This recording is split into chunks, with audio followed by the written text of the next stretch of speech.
തൃപ്രയാറിൽ car യാത്രികരായി 4 സംഘത്തെ ആക്രമിച്ച് 16 ലക്ഷം രൂപയുടെ കവർച്ച നടത്തിയത് മറ്റൊരു കാറിലെത്തിയ 8 സംഘം. തൃപ്രയാർ കിഴക്കേനട പൈനൂർ റോഡിൽ ആമലത്തുകുളങ്ങര ക്ഷേത്രത്തിന് സമീപം വെള്ളിയാഴ്ച രാത്രി 8:45 സംഭവം. KL 52X0179 രജിസ്ട്രേഷൻ നമ്പർ വെള്ള ടാറ്റ പഞ്ച് കാറിലുണ്ടായിരുന്ന യാത്രക്കാരാണ് കവർച്ചയ്ക്കിരയായതെന്നാണ് പറയുന്നത്. ആമലത്തുകുളങ്ങര ക്ഷേത്രത്തിന് സമീപം പൈനൂർ റോഡിൽ പാർക്ക് ചെയ്ത് കിടക്കുന്നതിനിടെ രാത്രിയോടെയാണ് കാർ യാത്രികർ ആക്രമണത്തിനിരയായത്. പാഞ്ഞെത്തിയ ഇന്നോവ കാറിലുണ്ടായിരുന്ന 8 സംഘം പൊടുന്നനെ ആക്രമണം നടത്തുകയായിരുന്നു. കാറിന്റെ ചില്ല് തകർത്ത അക്രമി സംഘം മുളകുപൊടി സ്പ്രേ ചെയ്ത് 16 ലക്ഷം രൂപ കവരുകയായിരുന്നു.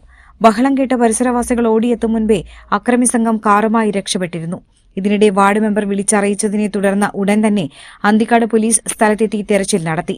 തുടർന്ന് ആക്രമണത്തിന് ഇരയായ 4 പേരെയും അന്തിക്കാട് പോലീസ് സ്റ്റേഷനിലേക്ക് മൊഴിയെടുക്കുന്നതിനായി മാറ്റുകയായിരുന്നു. വാഹന കച്ചവടവുമായി ബന്ധപ്പെട്ട തങ്ങളെ വിളിച്ചുവരുത്തിയവരാണ് അക്രമി സംഘമെന്ന് പറയുന്നുണ്ട്. സംഭവത്തിൽ കുഴൽപ്പണം തട്ടലും പോലീസ് സംശയിക്കുന്നു.